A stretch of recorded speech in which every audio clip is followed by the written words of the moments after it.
Hey, what's up? This is Stepdaddy Jay, and this is my life story.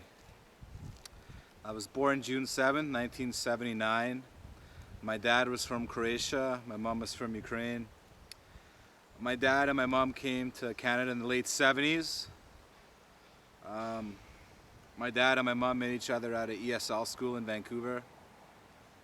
And my dad was living on Commercial Drive, and my mom came up to his place right above Nick's Spaghetti House, and my mom seduced him, and that's how I was made, Stepdaddy Jay. I was born in Vancouver. I grew up in Richmond. I went to Richmond Christian Elementary School, grade 1 to grade 8. Grade 9, grade 10, I was at McRoberts Incentive School on Shell and Stevenson Highway. And grade 11, grade 12, I went to Richmond High School. Richmond High School, I had a lot of fun. There was a little gym there by the basketball court, and I spent a lot of time there lifting weights, pumping iron, making new friends. It was a lot of fun. Right before I went to Richmond High School, when I was 16 years old, the spring of 1995, I was, for the longest time, I kind of had a belly, I had a tummy, and I was kind of a fat, chubby kid, and I was sick and tired of being fat and chubby, and I wanted to do something different. So I started exercising. I started running to Arrington School, and then every day I would progress. I'd run a little bit more. Then I started lifting weights, doing push-ups, sit-ups. I started rollerblading. So for the whole spring, summer 2005, I was hanging out at Arrington School. And early June, right before my birthday, there was a girl called Sasha, and I was talking to her, and this is on Greenless and Arrington roads. And I was talking with her, and then she told me that her stepdad called her and told her to go in and have dinner. And I'm like, don't go and have dinner. Come to me. I'm your stepdad. I'm your Stepdaddy Jay. So that's where my name, Stepdaddy Jay, came from. And I really enjoyed being Stepdaddy Jay. I'm still Stepdaddy Jay 20 years later right now.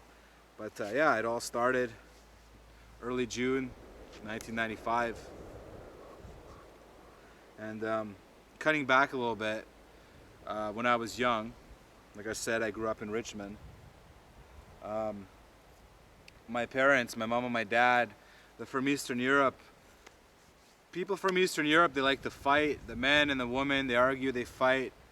The woman bitches and complains. She pushes the man to the edge, and then the man hits her, beats her up, whatever. So, my mom would always scream at my dad, and my dad had enough, he'd beat her up. So he's not like one of those men that beats up a woman on purpose. It's just that my mom kept on yelling in his face and blah. My mother is very in your face. She's very physical. She's a Ukrainian lady, a crazy Ukrainian lady. And my dad just couldn't take it. So that's the type of environment that I grew up in. My parents were always fighting. If I got out of line, if I did something bad, my dad would give me the belt. But growing up in the 80s, a lot of kids got the belt. So now it's 2015. Most kids in British Columbia, they don't have that. It's considered child abuse. I don't hit my kids. I would never hit my kids with a belt. But my dad used to hit me with a belt. Sometimes my dad would play wrestle with me, and he'd go like this with my head, and then go like that to the back of my head. So the back of my head would land on the carpet. He wouldn't do it too hard, but still, it hurt. So my dad was a little bit of a wild guy. That's why I call him Crazy Vlado. That's the nickname I give my dad. My dad's real name is Vlado Jugovic. So anyways, graduated Richmond High School 1997. My first real job was on the corner of Main and Marine. I was working for Aladdin Magic Roses. It was a rose place. I held a sign. It said 12 roses for $5.99. My first job was January 2000, and minimum wage back then was $7 an hour. So I was getting $7 an hour for my first full-time job. Eventually, there was a brand new gasoline station slash restaurant called the Town Pantry, that's Chevron and White Spot, and they were building it on Main and Marine on the southwest corner. I was working on the northeast corner of Main and Marine, holding my sign, 12 roses for $5.99. So they had a little box there, and you could apply to work there. I had a really nice resume. I put my resume there, and a week later the guy called me for an interview. They interviewed me, they knew exactly who I was. I was the guy from Main and Marine, the sign holder, and they gave me the job. So for a year I had 2 full-time jobs at Main and Marine. I was working for a lot of Magic Roses, doing the sign holding from 11 to 5. Then I would come home, go to sleep at 6, wake up around 10, 10:30, and then go to work. I'd work from 11 o'clock to 6:30, 7 o'clock on Main and Marine at the Chevron gasoline station. Then I'd go back home, go to sleep at 8, sleep for 2 hours, wake up at 10, and go to Aladdin Magic Roses. Then I'd make it to Aladdin Magic Roses at 11. And eventually, as I was working my 2 full-time jobs, of course I was living at home with my parents, so I was able to save up a lot of money. And I got my music thing going on to CD. Now, like I said before, I became Step Daddy J in June 1995. Becoming Step Daddy J came from exercising and working out. So I was really strong, I was really muscular, and I wanted to take it to the next level. So I always loved rap music, and I thought I could rap. So I started writing music in the spring of 1995. And after 2 years, I released my first album onto cassette tape. It was Croatian Game. That was my first album. And a couple of years later, now I got 2 full-time jobs. I got some money, and technology changed. They had these thing called audio CD recorders. So I bought an audio CD recorder from London Drugs. I hooked it up to my Sony MHC 500 system that I had, which was really good, high quality stuff. And boom, I could make audio CDs. I could make CDs now. So I started working on my music, released my 4th album, Step Daddy J 2000. And I started selling my first 3 albums, Croatian Game, Wisdom, A J Child Christmas. Now that I had an audio CD recorder, I could put them on CD, so they were on CD now. So I was selling my 4 albums there at the Chevron gasoline station overnight, and during the day I had it when I was holding my sign, 12 roses for $5.99. I had it in the bush. So really I had 3 jobs. I was sign holding for Aladdin Magic Roses, I was working graveyard shift for Chevron, and I was selling my rap CDs at both jobs. And I have a lot of funny stories at Chevron gasoline station. A lot of times, a lot of the people will come in from the club at 3 o'clock, 4 o'clock in the morning, drunk, high, stoned, whatever, right? And I got my CDs right there. And they're like, what is this? And I'm like, this is my album, this is my music. So people are like, all right, how much is it? It's $10.